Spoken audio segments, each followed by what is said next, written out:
And so today we're going to be talking about the first date. Okay. Well, you have to get to the first date first. That's the hard part. Tell me more about that. Well, it's like you have to try to ask the girl out first. That's a whole like, I don't know, like art form in itself, I think, right? Yeah, absolutely. It's like Absolutely. The women, when you ask them out to dinner, it's like, ooh, it's like they become defensive all of a sudden.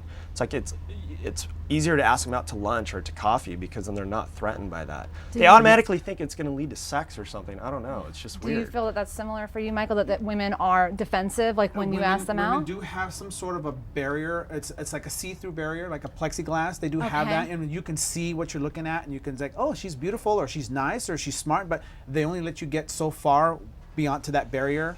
My first date with my current is we sat and we had coffee. And she asked me some questions, and I answered a question. And then she asked another question, and I find myself speaking for 45 minutes. And she said maybe 12 words the whole time. But she got who I was, and because I was actually being myself. I was actually being like honest, and being honest is really it's been my thing for the last several years. So Good job, man. yeah. That's pretty good. Well, I know you said you hate viewing it as a job interview, but it kind of is It kind of sometimes. comes out as an interview. I It mean, is you like a come job in there interview. with your experience, Yeah, your yeah. experience, and seeing what kind of they're trying to Here's my gauge job if you're application. Yeah, if you're in there for a month, or you're looking at this as maybe a year or two, employment opportunity. And then when you don't get the call back like a real job interview, you assume you didn't get the gig. So It's like it's usually how it works.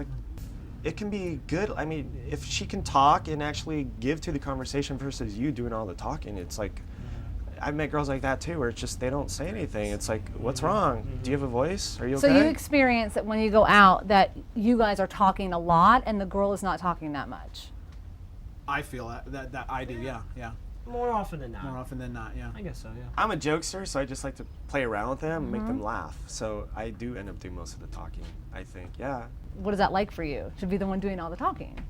Well, sometimes you feel like you're like overexposing yourself, and it's like, oh well, if she doesn't call back, it's because and you start said too thinking, much. you start thinking, oh my God, I shouldn't have said that. I shouldn't have said that. Oh, that. When you're actually on the first date, are there specific things that you're trying to find out about her?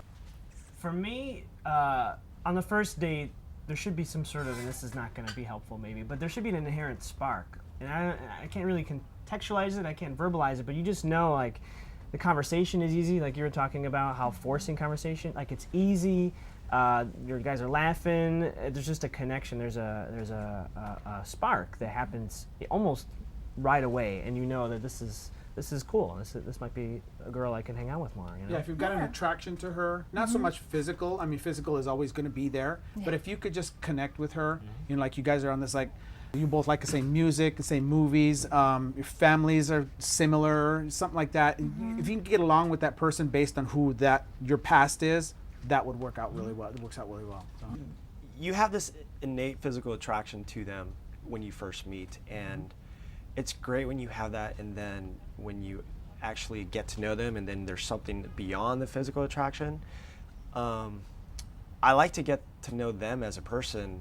I don't want to know about your ex-boyfriend. If they do that, I just think they're not over them, or it's a Do you recent guys- breakup. Do you guys both experience that as well, that women talk about their ex-boyfriends on dates? A couple of times I have, yeah. Really? Yeah. There's panic in women about how do I tell him that I want to be in a long-term relationship, and how do I tell him that I want to be married? So is that information that you want to know on the first date? I want to answer this real quick. Please. Okay. If you go that, then that means you're not in the moment. You're not present. You're already thinking 10 years down the road. Let's be here today, get to know each other today, and then everything else will work itself out. We'll build and grow together. That's just my philosophy. I kind of assume that in a way, like I'm kind of a dual sword. Like you said, let's not talk about a year, 5 years from now. But at the same time, when I go on a date, it's open-ended. So I'm assuming if this goes well, we'll have day 2 and Right. 6 months, a year, and then marriage is definitely a possibility. So, but that to talk about right away can be a little like, whoa. I do think though, for me, I think the opposite would be true though. If a girl's like, look, I don't want a boyfriend. I want tonight, maybe another night, and then that's going to be it. Now that would be for me more acceptable. If she's like straight up, this is not going to be anything more than just a casual time. I would want to know that. Because for me, I guess for me, yeah, I guess for me it's open ended. You know, like I want to see this girl, you know, if I like her, continue, you know, from here at this point on. But she's like, look, this is, you know, I want you tonight. You know, I'm getting over an ex-boyfriend. I want a guy to hang out with. You know, and so just so I know that the opposite is true. You want to know that if you're going to be wasting your time or if you're going to be actually moving towards something that's going to help you out. I don't want to waste my time if that's not going to go anywhere past you know, like a first date and then maybe a second date, because guys really are. They actually are very vulnerable at first on the first date. I know I was very vulnerable. I was just putting it out there, and she liked what she heard, and then she came back. You know, she called again, and so we had a second date, and then third, and it went on from there, and that's how I'm with her right now. So I'm having a good time with that. Okay.